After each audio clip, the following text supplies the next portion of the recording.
Om Sarvadharma Sthapakastam Sarvadharma Swarupakaha Acharyanam Mahacharyo Ramakrishnaya Te Namaha. We are studying here Sri Ramakrishna the Great Master, second part, as the spiritual aspirant or spiritual struggler or sadhak, and we are reading the second chapter, the heading of which is Attitude of a sadhak in the life of an incarnation of God. And the difference he has told that there is no selfish desire, number one. Number two, we cannot explain. There are two currents in their mind. One is to transcend everything and go beyond, and the other is to share everything with everybody. That is their innate property of the incarnations and also of the Jivan Mukta. And at this point, he has explained that desires are gross or subtler. So the avatars may not have the gross desires, but the pain which they feel, even if the slightest desire arises, is very acute compared to the ordinary man. And then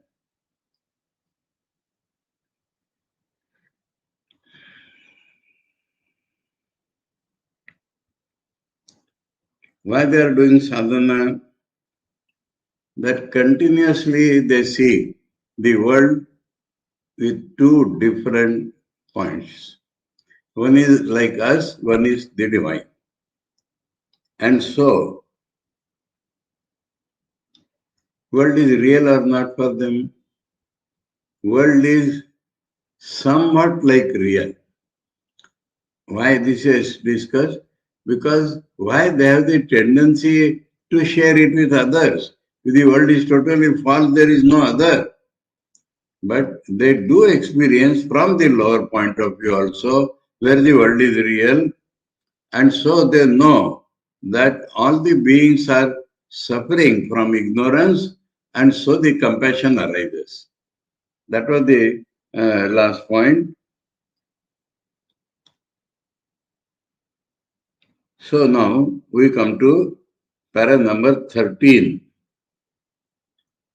Different conceptions of the world were looked at from higher and higher planes of consciousness. Higher and higher, that means not one and one, but so many standpoints arise of looking at the world, and that is the Bhava Vishwa. In that Bhava Vishwa, there are levels.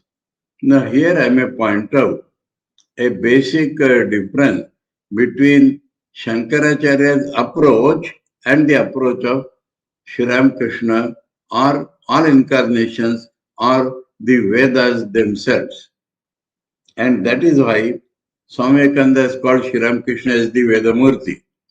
The point is that he has already told that what we see the world, that is unreal. Both for Shankaracharya and for Swami Vivekananda, Sri Ramakrishna, for anybody. We have discussed it at length. Now, we rise a little higher.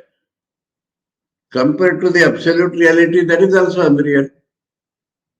We rise a little more higher, and that also is unreal.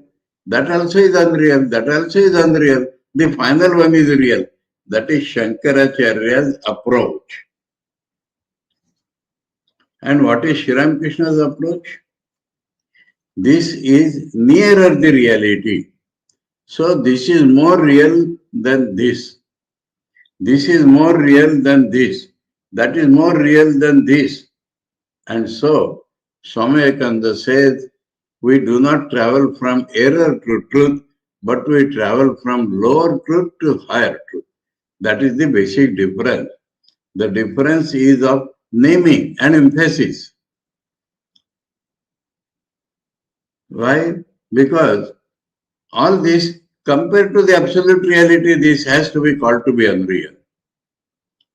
But compared to this, it is more real. So these are the two basic standpoints. Otherwise, there is no difference between the two so far as this is concerned and so far as that is concerned. This is unreal, both have to agree. That is the only real, that is the absolutely real, both have to agree.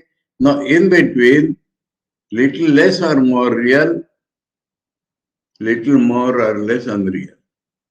So these are the two standpoints. I think the position is very clear now.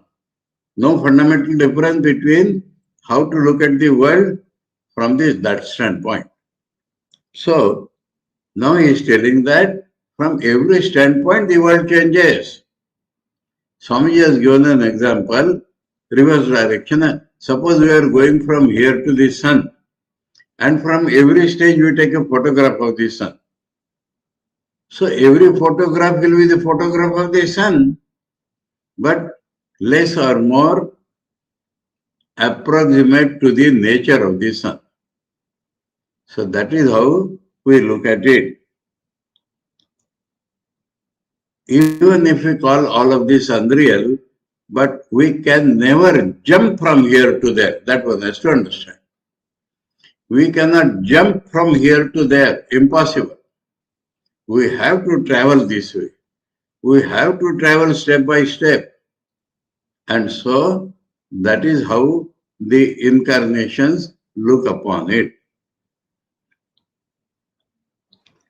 Just as the thing called the world is seen in two different ways from the two above mentioned planes, so also a particular person in it is seen as two different beings from those two planes of consciousness. A person is living there. From here, he will appear beyond. From there, he will appear here. So just as the world appears two types, so the person living here or there also appears of two types. Seen from the plane of duality, he is known as a man in worldly bondage. This. And seen from the infinite non-dual plane as Brahman. So there is nothing other than Brahman. And so every person is looked at as Brahman. Eternally free and eternally pure.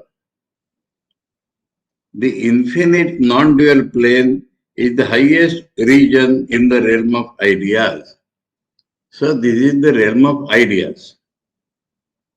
And highest in the realm of ideas is that absolute non-dual plane. The human mind passes through higher and higher planes of consciousness before it reaches the non-dual plane, which is the goal. So about goal, Jnani is know perfectly, devotees know gradually, that he has already told. While the mind of the aspirant ascends to those higher and higher regions, both the universe and a particular individual in it assume for him different forms, and his previous conceptions of them change in various ways. So I see the world from here. It appears as something. From there it appears different. From there it appears different. Similarly, a person anywhere appears different from the different positions. For example, to him the world then seems to be made of ideas only. So when we see from the somewhere in the world of ideas, the whole world appears to be ideas because we don't see anything else. Physical, this is an example. Sir Humphrey Davy was showing an experiment with laughing gas. And the laughing gas leaked and he inhaled it. As a result, he did not see people sitting before him. He saw ideas, a group of ideas, a group of ideas, a group of ideas. So, Patanjali has mentioned that sometimes drugs also have an effect. So, this shows that we see a person, we see ideas according to our height. And that particular individual appears to be separate from the body. Then, body is only gross. So, the person appears to be the mind.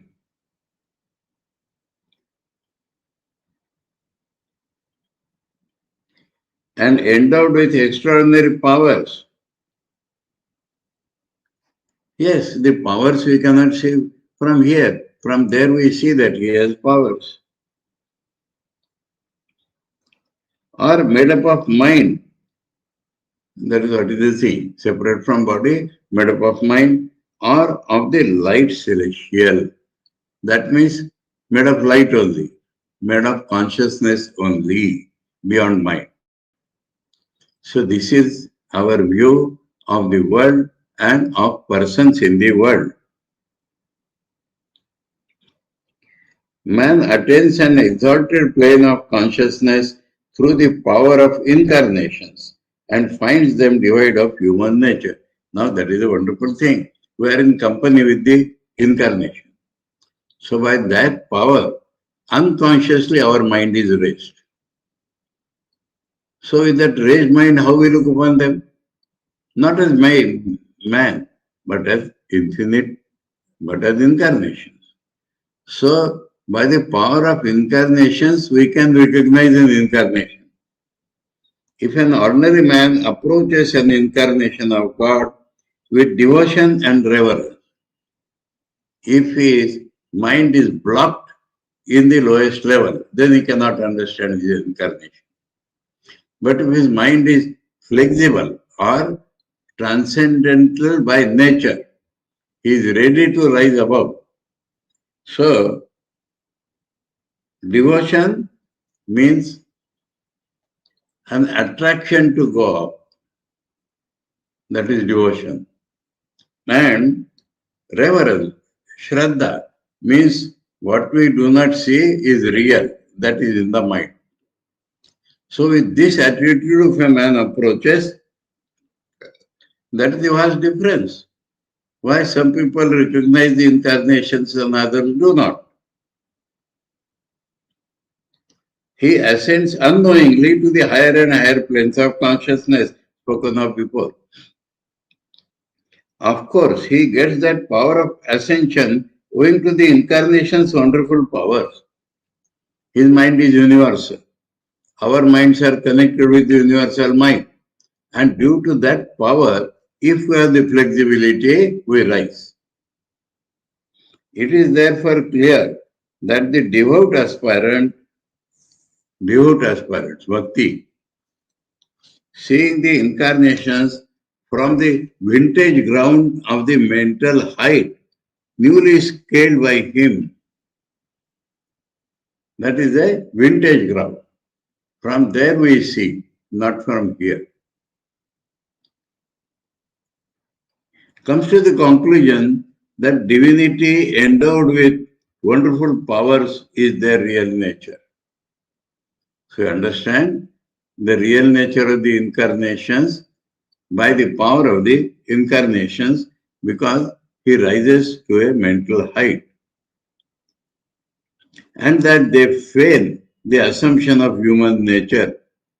And so that is why this faith has come, is that when we see them always divine, because our mind has, what an explanation. Why the people call that as spinning? You cannot simply say that is wrong, you have to explain why it is looked at.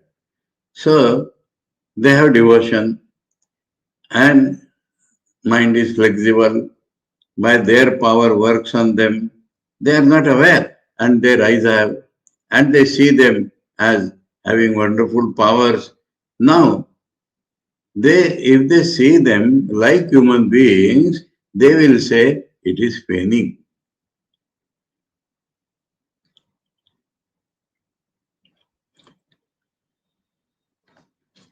The-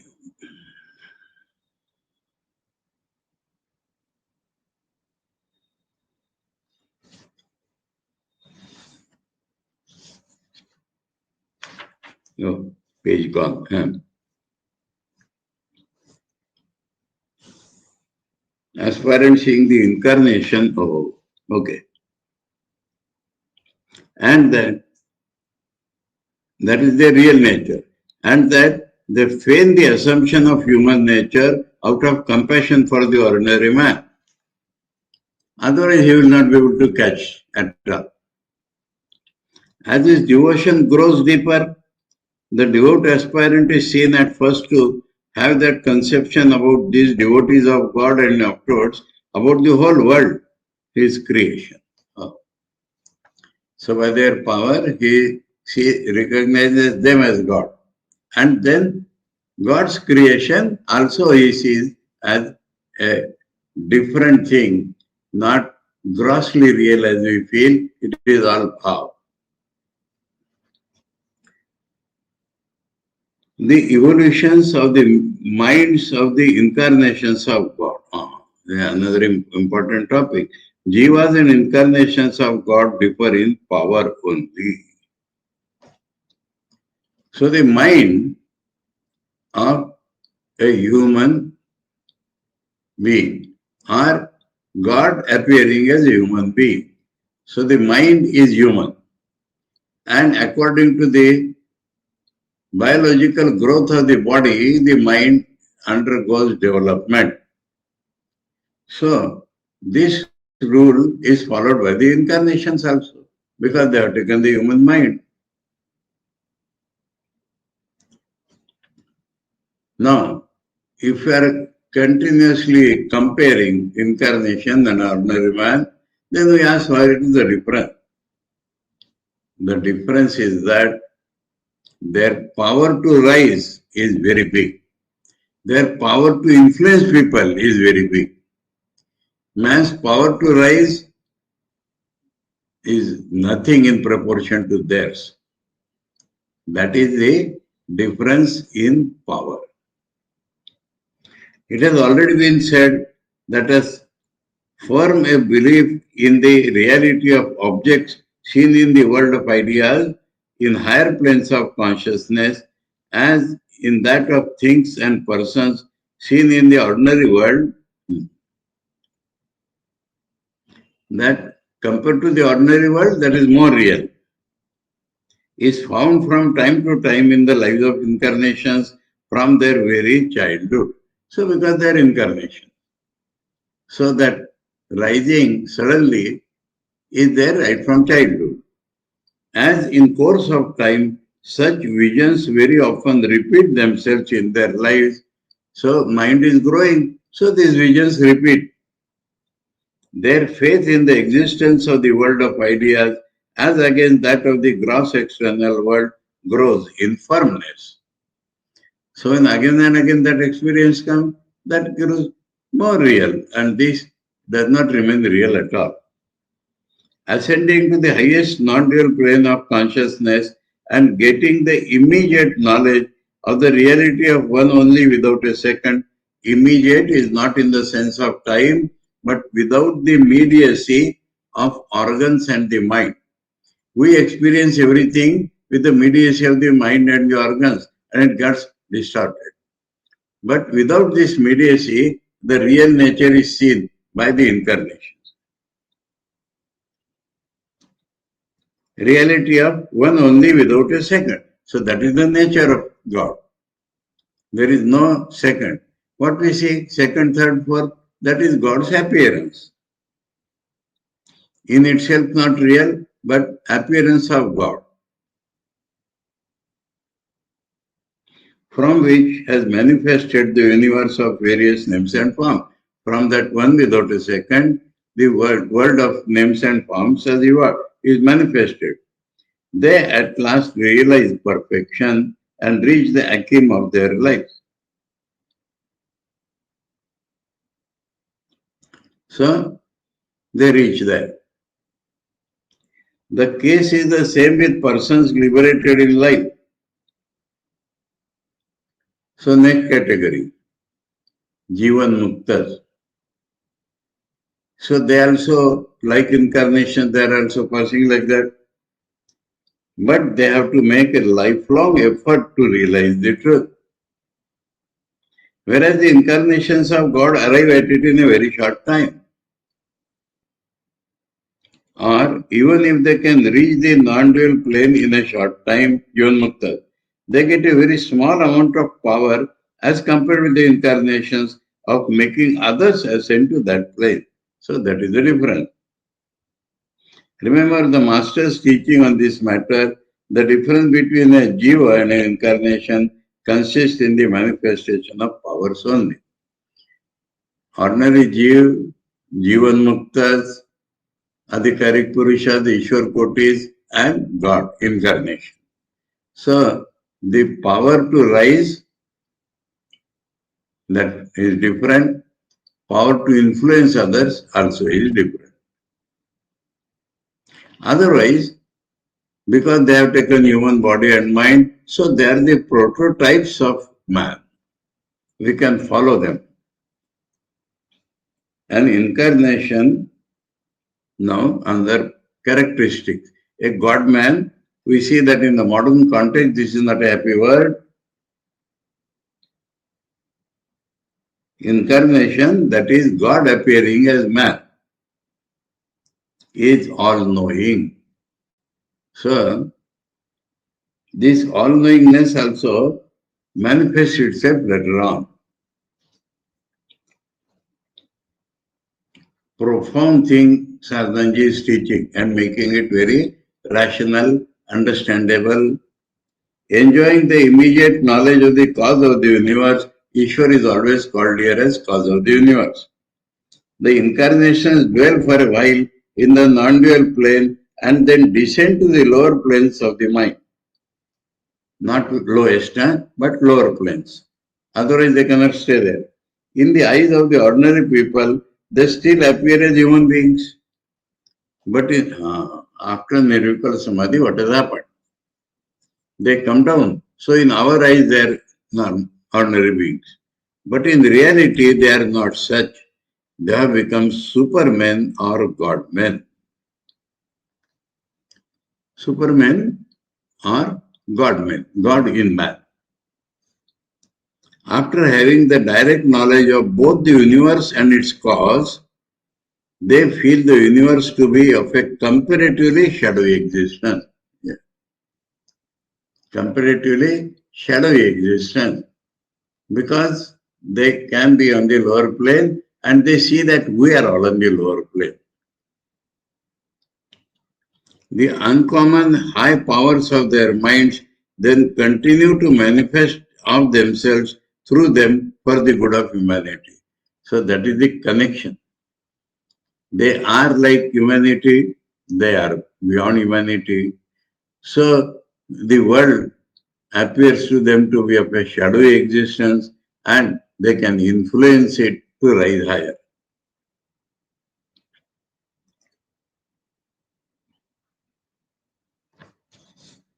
They have at that time the knowledge of the beginning, middle, and end of all things.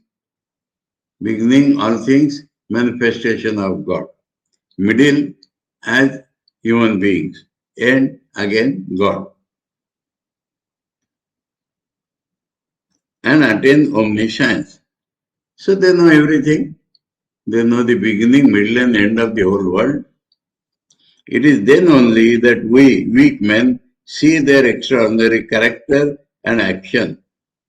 When they become established in that knowledge, then we understand their extraordinariness. Their ambrosial words infuse hope in us, and their words are like Amrita.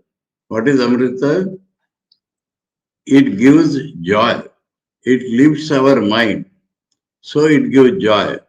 And it leads us to the ultimate plane of bliss. So that is ambrosial words. Infuse hope in us and indicate to us that the realization of the ultimate truth or the immediate knowledge of the cause of the universe and the attainment of peace are never possible as long as we have outward mental modifications caused by persons and things of the external world. So we understand this. That if our mind is external, we cannot rise there.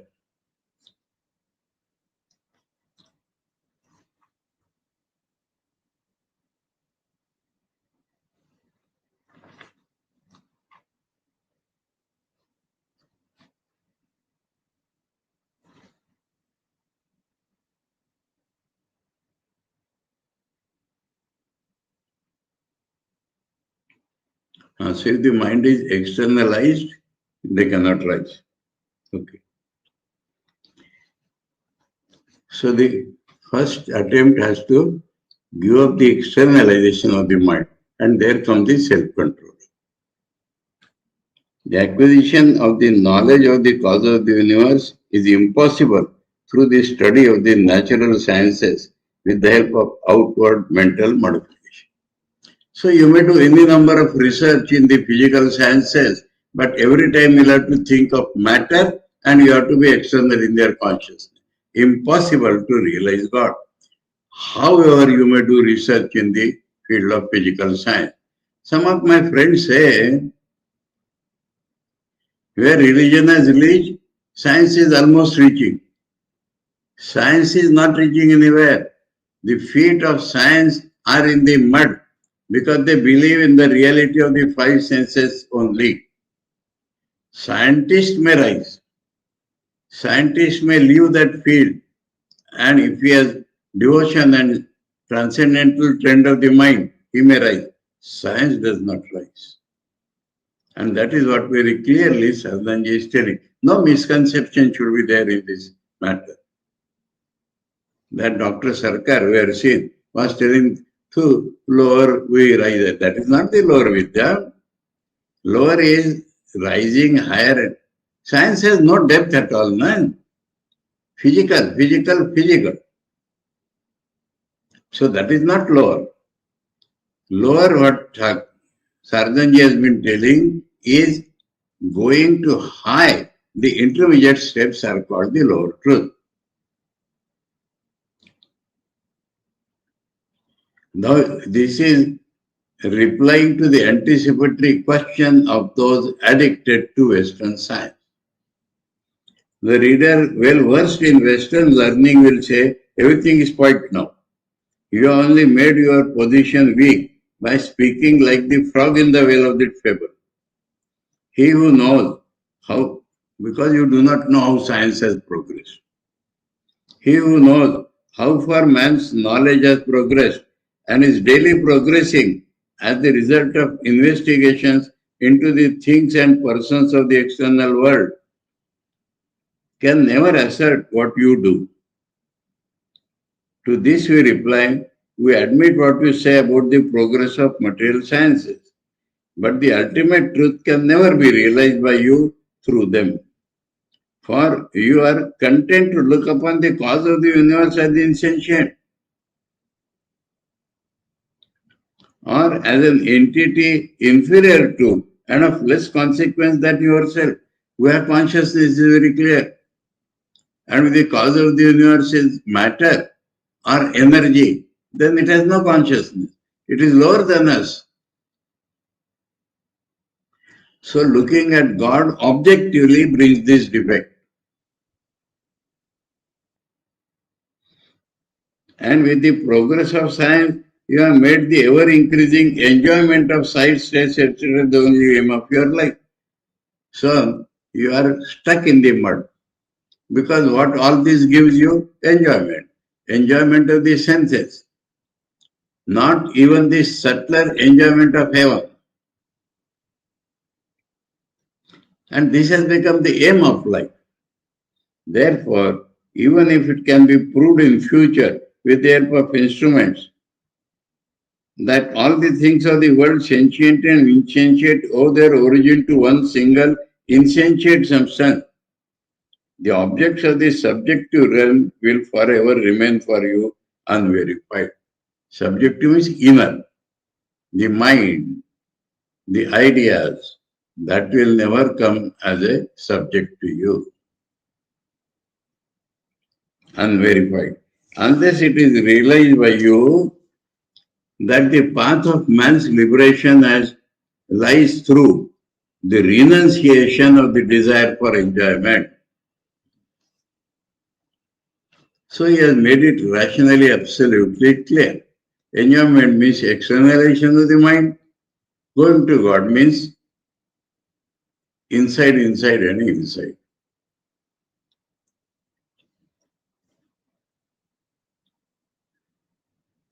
The path of man's liberation lies through the renunciation of the desire for enjoyment and through the acquisition of inwardness. Not introvert, inwardness. Inner and inner and inner going. You can never know the indivisible truth beyond time and space and attain peace. So beyond time, everything you are playing in time and space. So beyond time and space and leading to peace, this externalization, however you may enjoy, is not leading to peace. Spiritual absorption. Now we are coming to another topic. Something special with the incarnations as highly evolved human beings, even from childhood. And that is spiritual absorption of incarnations even from their childhood. So because there are no selfish desires, so mind is naturally ingoing or it can be made quickly ingoing, and inside they experience so many things. This bhava and bhava samadhi are more real than the ordinary world, and the absorption of the mind.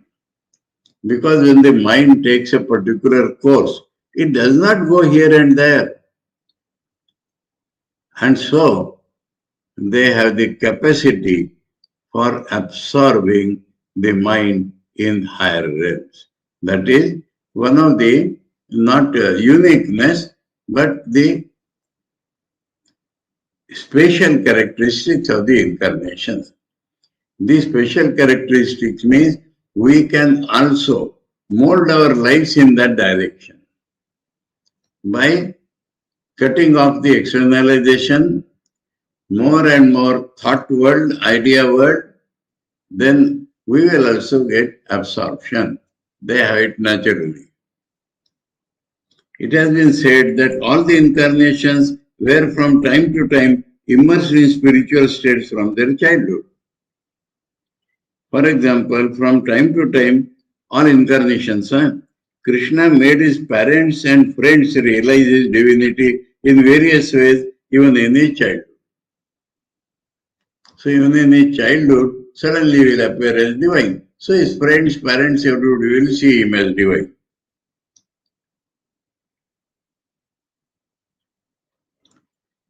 While strolling in the garden, Buddha entered into ecstasy under the holy fig tree in his childhood and attracted the notice of gods and men. In childhood itself, Buddha had ascended that. Then, with the effort of the will, he did it later on.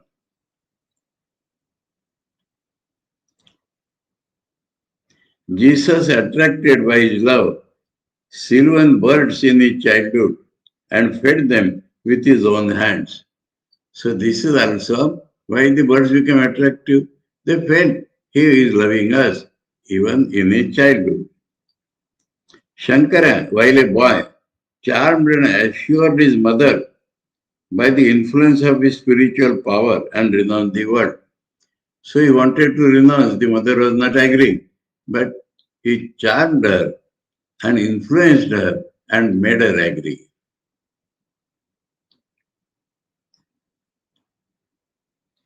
And in the early years, Chaitanya became inspired with spiritual emotions and gave the indication that a lover of God sees the manifestation of God in all things, good or bad. In his childhood, then he became a logician later on, and then again Bhakta. But in the childhood, he could realize and show to us that spiritual feelings are rising. And as a lover of God, he sees God in every being.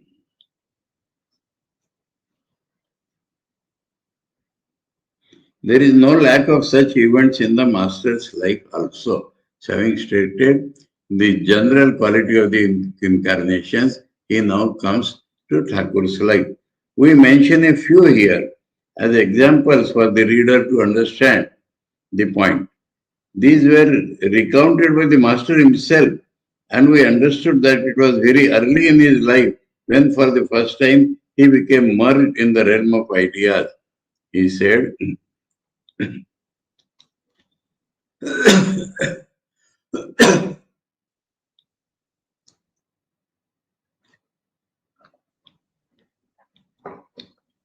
the Master's spiritual inspiration at the age of 6. That is the first known samadhi of Sri Ramakrishna. Samadhi. In that, Thakur is telling, in that part of the country, that is Kamarpur, children are given parched rice to eat, mudi, in small baskets. Small baskets. Those who have no such baskets in their houses eat it from the folds of their cloth. You understand? Even children used to put dhoti and the folds of the cloth they hold it. While loitering in the fields, some boys eat it from baskets and others from the folds of their cloth, free to roam in the gardens or fields. I was then 6 or 7 years old. 6 or 7 because the memory, he had not counted memory and kept that. One morning I took parched rice in a small basket and was eating it while walking on the narrow box in the cornfields. So, what is done? The fields have to remain soaked in water. And so, like raised walls of mud are made in the big field so that water can remain. And that becomes the walking path for the people. That is called the balk, B-A-L-K.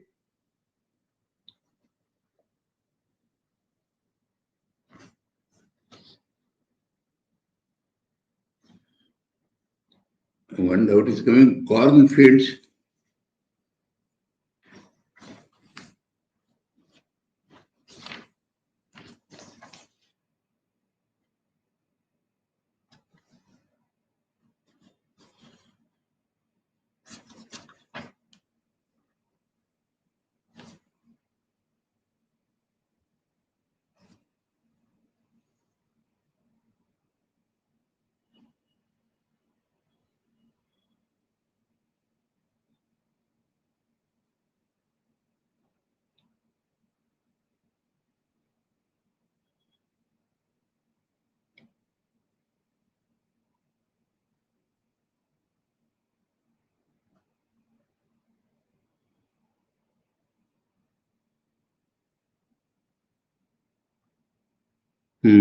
Cornfields.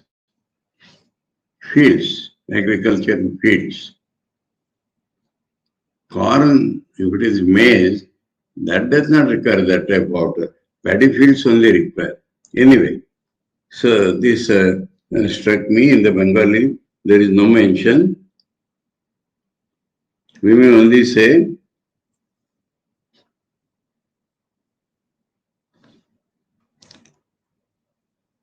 was eating it while walking on the narrow walks in the fields. It was the month of Jeshtha or Ashad. Bengali counting, solar counting, Jeshtha, middle May to middle June. Ashad, middle June to middle July. Month of Jeshtha or Ashad. That means the clouds are yet to get formed. In one part of the sky there appeared a beautiful black cloud charged with rain. I was looking at it while eating the rice, mudi. Parched rice, so only rice is given.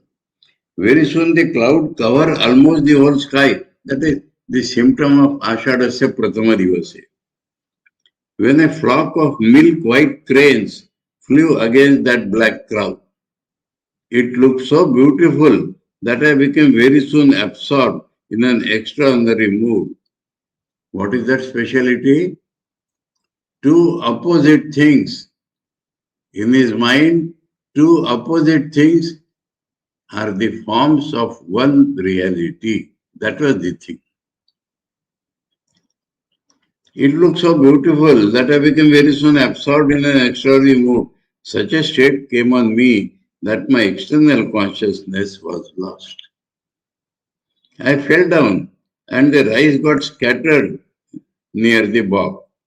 People saw this and carried me home. This was the first time that I lost external consciousness in ecstasy. So much absorbed that the outside world is gone. The master's ecstasy for the second time, while he was going to pay obeisance to Vishalakshi. Now a little description.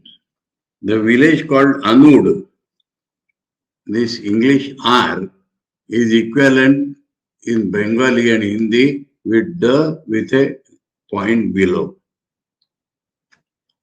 In Marathi, the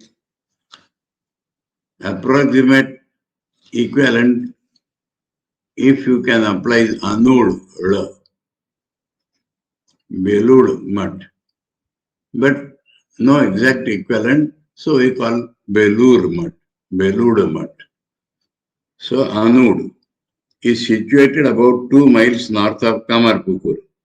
The birthplace of the master, Kamarpukur, the birthplace of the master. From there, 2 miles is Anud. The people of the surrounding villages, far and near, promise worship and offering to the goddess for the fulfillment of various desires. Generally, we promise, if you give us this, we will offer special worship. And when they are fulfilled, they come to offer worship and sacrifices at the proper time. It needs no mention that women are comparatively more numerous among the visiting pilgrims. This mannat is always a woman business. The desire for recovery from illness attracts here more people than other desires. So among the mannats, freedom from disease is the main, and among the people, women are the main. It is even now, during Saradananda's time, seen that groups of village ladies of high families, while coming to pay obeisance to her, Vishalakshi Devi. Oh, we missed one sentence. Huh? The village called Anur is situated about 2 miles north of Kamarpukur, the birthplace of the master. Goddess Vishalakshi of Anur is a living presence. What is the meaning of living presence? That they can communicate, they can experience her compassion. That is called by people Jagrut Devata. Sadhus have a different conception. Jagrut Devata is where they get spiritual experiences. Anyway, but Goddess Vishalakshi of Anud is a living presence.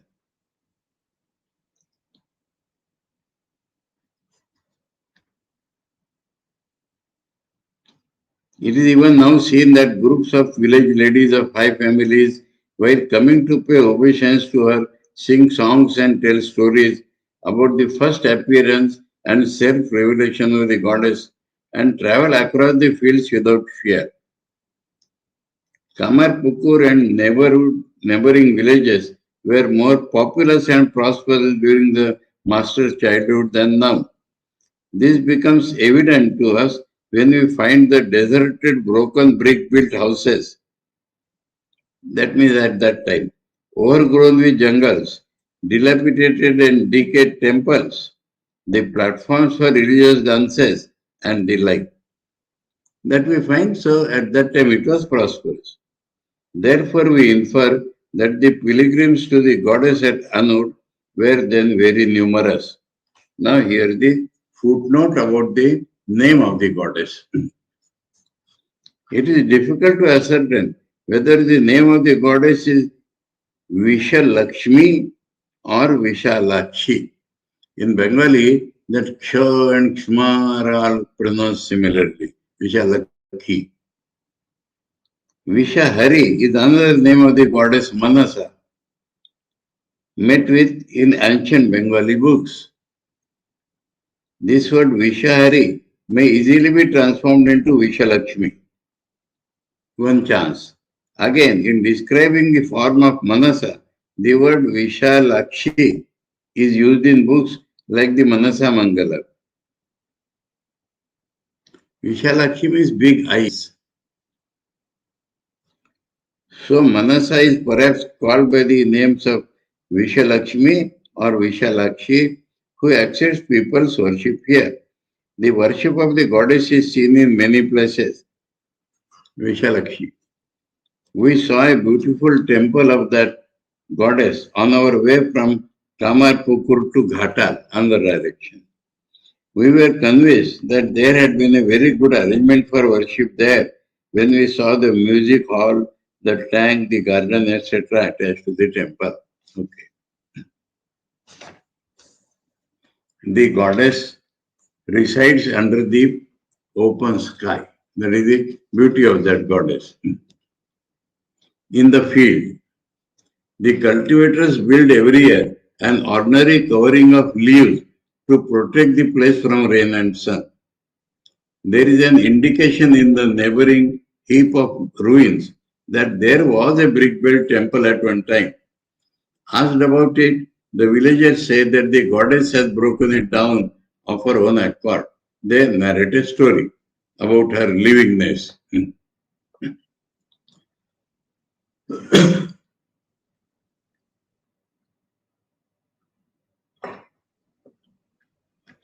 The cowherd boys of the village are the dear companions of the goddess.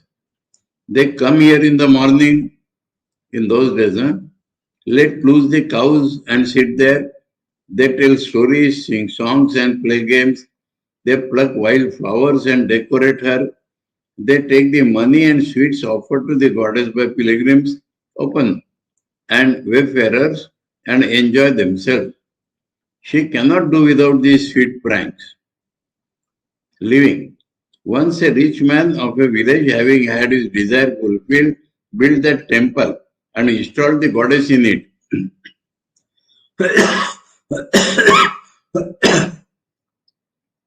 And the temple priest came as usual every morning and evening to perform the worship. But he now closed the door of the temple when he went away after the worship. Those who came to pay obeisance to at other times other than those of worship offered their respectful presents to the deity through the trellis of the door. Consequently, the cowherd boys could no longer collect the money, buy sweets, offer them to the goddess and eat them, and make merry. Grieved in their hearts, they prayed imploringly, Mother, you have deprived us of our feast. Your money enabled us to have sweets daily. Who will now give us these things to eat?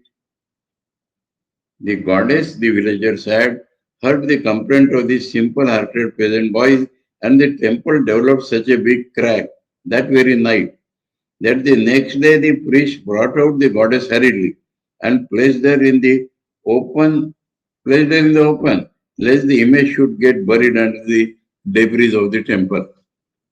Since then, whoever has tried to build the temple again has been apprised in dreams or otherwise by the goddess that it is not to her liking. The villagers say that some of them were threatened and deterred from it by the goddess. She said to them in a dream, I am all right here in the midst of the fields with the cowherd boys. If you confine me in a temple, I will ruin you. I will not keep any of your family alive. So that is the story, why she is in the open. The master was 8 years old. He had not yet been invested with the sacred thread. Such boys move with the ladies also. One day, many ladies of respectable families of the village went through the fields in a group in the aforesaid manner to fulfill their promise of offering to Vishalakshi. Among them were one or two ladies of the master's own family and also Prasanna, the widowed sister of Dharmadas Laha. She had some spiritual elevation.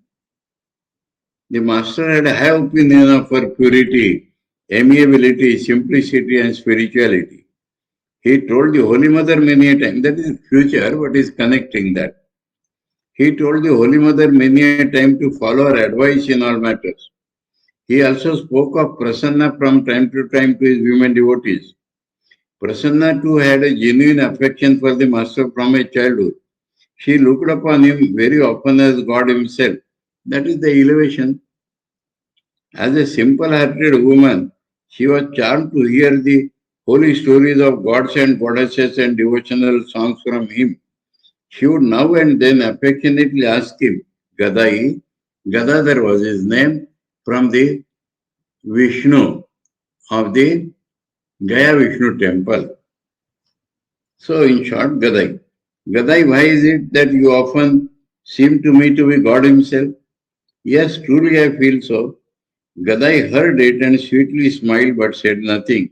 Or he brought in various other topics and tried to evade the question. But Prasanna could not be evaded with those words. So now he is describing Prasanna. She said, because she solved that problem. She said seriously with a nod, whatever you may say, you are not an ordinary mortal. Prasanna built a temple and installed in it the image of Radha and Krishna and used to do everything for their daily service herself. All this is later on, but it is describing the character of Prasanna. Dramatic performances with songs and dances were held in that temple on festive occasions. But Prasanna listened to very little of this song. Asked about it, she would say, I have heard songs sung by Gadai and no other song sounds sweet. Gadai has spoilt my ears. Of course, these events belong to a much later day. When he saw the lady starting, the child Gadai said, I will also go. Although the ladies thought it would be difficult for the child to walk that distance and forbade him to accompany them, Gadai did not lend ear to what they said and started with them. At this, the ladies were happy rather than annoyed when he actually started with them. For who is not charmed by a child who is always cheerful and merry? That is a quality of spiritually elevated persons. Always cheerful and merry. Besides, even at that young age, Gadai had got by heart all the songs and verses about gods and goddesses. On the way, he would certainly repeat a few of them at their request. Moreover, there would be no difficulty he felt hungry while returning, for then there would be with them the offered articles of food, milk, etc. What could then be the objection? What was there to be annoyed at if Gadai went with them? Thus the ladies thought over the matter and without hesitation started on their way with Gadai. And Gadai also went cheerfully with them and as they expected, told stories and sang songs of gods and goddesses. But as he was singing the glory of Vishalakshi, that particular goddess, an unexpected event happened before that crossed the field. The child stopped singing. Suddenly, his body and limbs became stiff and benumbed. Streams of tears flowed incessantly from his eyes, and he did not even reply to their repeated and affectionate calls as to what ailed him. The ladies were apprehensive that the child, unaccustomed to walking long distances, had a sunstroke. They brought water from a neighboring pond and poured a little on his head and sprinkled some on his eyes, but he did not regain consciousness. So that was not a physical disease at all. They were anxious and felt very helpless. What was the way out? How was the promised offering to be given and the worship of the goddess performed? And how was another's darling Gadai to be taken home safe? There was not a single man in the offing to help them, all were women. What was to be done? The ladies were in a great fix and forgot all about gods and goddesses.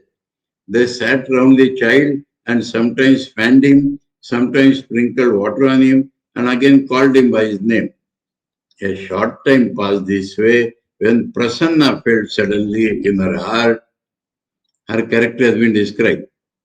Might it not be that the ecstatic influence of the goddess has come on the simple-hearted and devoted child? Devir Avesh hoiche.